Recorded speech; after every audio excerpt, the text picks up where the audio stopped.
మీకు ఊహ తెలిసిన తర్వాత ఆయన ఫస్ట్ టైం చూసినప్పుడు మీకు ఏమనిపించింది సార్? ఫస్ట్ టైం కలవడానికి వెళ్ళినప్పుడు అంటే అప్పటికే రామారావు గారు అంటే తెలిసి ఉంటుంది కదా మీకు?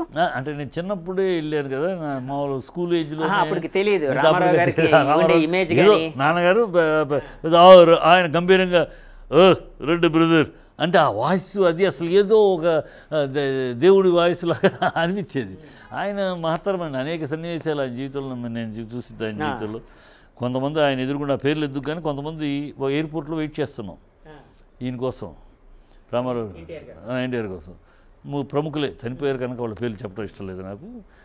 అందరూ ఉన్నారు, నాన్నగారు కూడా ఉన్నారు. మేము ఏదో టాపిక్ వచ్చింది, అబ్బా ఈయన రామారావు గారు మొండోడండి, ఏ మాట మన చెప్పేది ఈయనడు.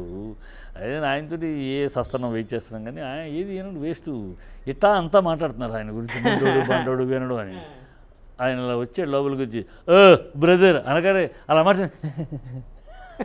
మహామహులు మామూలు కాదు అన్నగారు.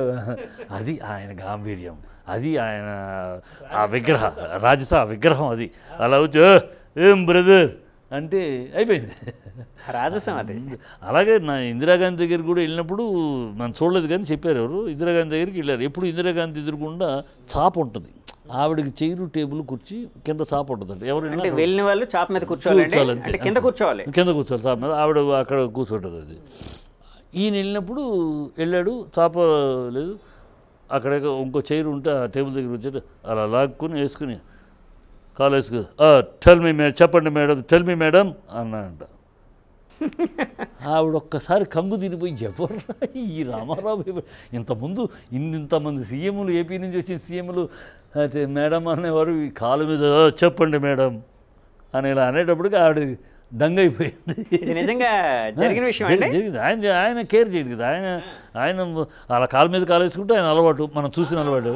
కనుక అక్కడ ఇందిరాగాంధీ ముందు ఆయన వ్యక్తిత్వమే కాదు అసలు, ఆయన ఎవరి ముందు కూడా ఇలాగ మోకరిల్లే వ్యక్తిత్వము, లొంగే గౌరవంగా అంత ఘనంగా ఆయన నేను కారణ జన్ముణ్ణి, దైవాంశ సంభూతుణ్ణి అని ఆయన నమ్ముతాడు, నేను నమ్ముతాను. ఎందుకంటే ఆయన దగ్గర ప్రత్యేకమైన లక్షణాలు, మామూలు మానవులకు ఉండే మామూలు లక్షణాల కన్నా ప్రత్యేకమైన లక్షణాలు. ఆయన లైవ్గా ఉండేటప్పుడు నమ్మేవారండి నేను దైవాంశ సంభూతుడిని? ఆయన అందరూ అనుకునేవారు, అంటే ఆయన దైవాంశ సంభూతుడిగా అందరూ భావించేవారు. ఆయన ఏదో మనలో ఏదో దైవాంశం ఉంది, లేకపోతే ఇవన్నీ ఏమిటి అని ఉండేది ఆయనకి, ఆ నమ్మకం ఉండేది.